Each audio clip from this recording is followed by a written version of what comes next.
Suara Hati, renungan hari ini, Minggu, 16 Maret 2025, topik, dengarlah seruan Tuhan. Jangan lupa saudaraku, untuk membagikan renungan ini kepada orang lain, agar mereka juga mendapatkan kekuatan rohani di dalam Tuhan. Kiranya saudara diberkati oleh Tuhan kita. Nas renungan hari ini, Lukas 3 ayat 3. Maka datanglah Yohanes ke seluruh daerah Yordan dan menyerukan, bertobatlah dan berilah dirimu dibaptis dan Allah akan mengampuni dosamu. Ketika Yohanes Pembaptis tampil di tengah-tengah masyarakat atau bangsa Israel, mereka sedang berada dalam suasana keberagamaan yang ketat dan cenderung fanatik. Karena bangsa itu memiliki trauma yang menyakitkan selama beberapa ratus tahun, mereka selalu jatuh ke tangan kekuasaan bangsa lain, dari satu bangsa ke bangsa yang lain. Dan mereka tahu, mereka menganggap itu pukulan, yaitu hukuman dari Tuhan karena pemberontakan nenek moyang mereka. Maka reaksi mereka atas sejarah nenek moyang bangsa Israel membuat mereka menjadi masyarakat yang monoteistis, menyembah Allah yang esa, yang sangat fanatik, dan berusaha menjalankan agama Yahudi atau agama Musa dengan ketat. Pada waktu itu, bangsa Israel juga ada dalam kekuasaan pemerintahan Roma. Trauma masa lalu mereka membuat mereka bersungguh-sungguh hidup dalam keberagamaan yang ketat. Taurat diajarkan kepada masyarakat Israel, bahkan sejak anak-anak. Mereka mengadakan pertemuan-pertemuan rutin dan belajar Taurat di sinagoge-sinagoge. Ibadah di Bait Allah berjalan secara rutin dalam pimpinan imam-imam kepala dan tokoh-tokoh agama Yahudi. Seruan Yohanes Pembaptis kepada bangsa itu untuk bertobat, artinya berbalik dari jalan hidup yang salah dan memberi diri dibaptis, merupakan hal yang tidak biasa dan kedengarannya aneh. Sebab saat itu mereka justru dalam suasana keberagamaan yang ketat. Mengapa Yohanes Pembaptis menyuruh mereka bertobat? Dan tanda pertobatan mereka atau tanda keseriusan mereka bertobat adalah harus dibaptis. Padahal, bangsa Israel itu tidak perlu dibaptis kecuali orang non-Israel yang mau menjadi orang beragama Yahudi.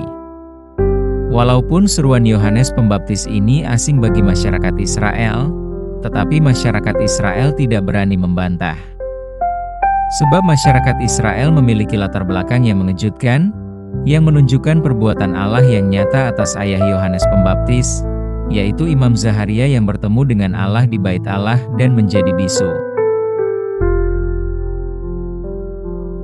Dan ibunya, Elisabet, yang mestinya sudah mandul, bisa mengandung dirinya.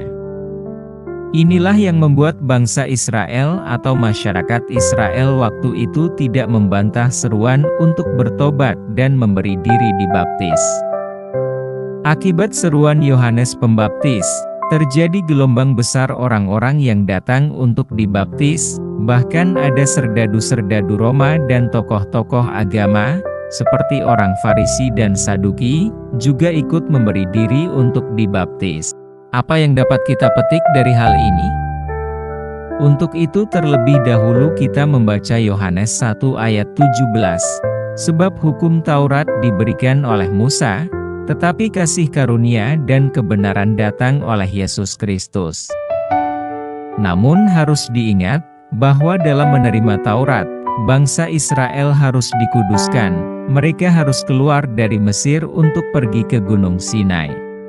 Musa menyampaikan pernyataan kepada Firaun, biarkanlah umatku pergi supaya mereka beribadah kepadaku. Keluaran 9 ayat 1. Bangsa Israel harus keluar dari Mesir dan menguduskan diri untuk memperoleh Taurat di Sinai. Keluaran 19 ayat 10.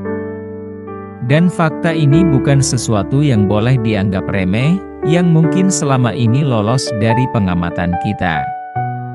Untuk menerima Taurat, ternyata bangsa Israel harus melakukan persiapan diri, dengan cara meninggalkan Mesir dan menguduskan diri.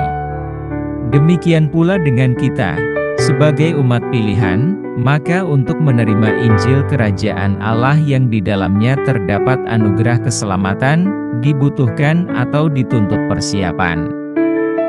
Itulah sebabnya firman Tuhan mengatakan, ada suara yang berseru-seru di padang gurun, persiapkanlah jalan untuk Tuhan.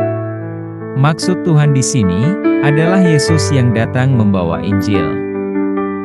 Dan Yohanes Pembaptis berkata, bertobatlah, kerajaan Allah sudah dekat. Artinya kebenaran Injil akan diberitakan, anugerah keselamatan disediakan oleh Allah kepada kita. Persiapkanlah jalan untuk Tuhan, luruskanlah jalan baginya. Hal ini menunjukkan bahwa untuk menerima kebenaran Injil yang di dalamnya terdapat anugerah keselamatan, bukan sesuatu yang remeh atau gampangan. Harus ada persiapan yang baik agar bisa menerima anugerah keselamatan yang Allah berikan. Kalau tidak diperlukan persiapan, maka Allah tidak akan mengutus Yohanes. Bahkan hal itu dinubuatkan di Perjanjian Lama, karena pentingnya hal tersebut. Namun, selama ini diasumsikan bahwa menerima anugerah keselamatan adalah sesuatu yang mudah dan sederhana. Banyak orang Kristen berpikir bahwa yang penting mengakui Yesus sebagai Tuhan dan Juru Selamat, maka otomatis selamat.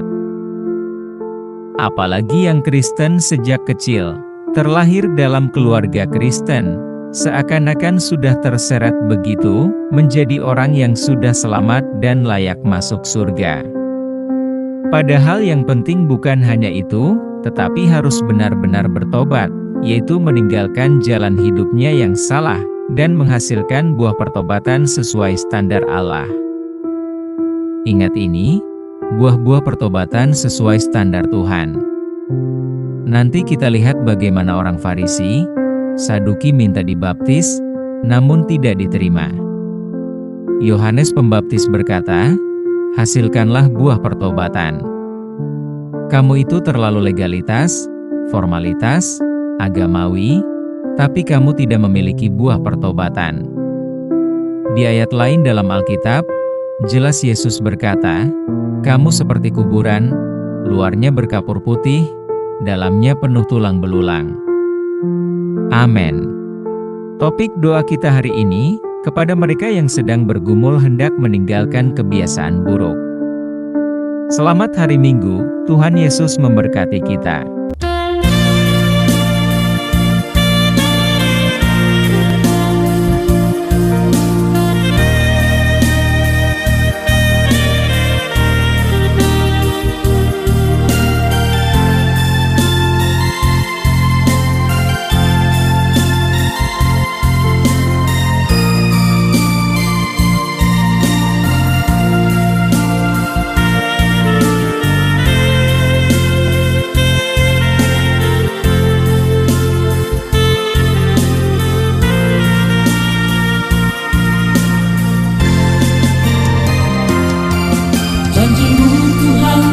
Sepasti mentari pagi, tak pernah berubah di dalam hidupku, di siang dan malam. Janji Tuhan, janji yang kekal.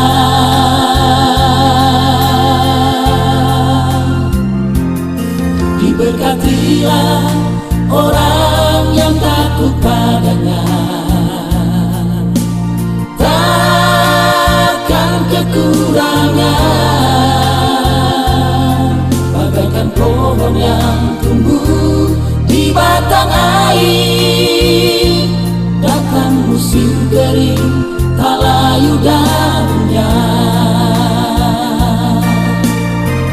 Janji Tuhan pasti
yang berlaku bagi orang yang takut kepadamu. Sesungguhnya aku rindu kepada titah-titahmu. Hidupkanlah aku dengan keadilan.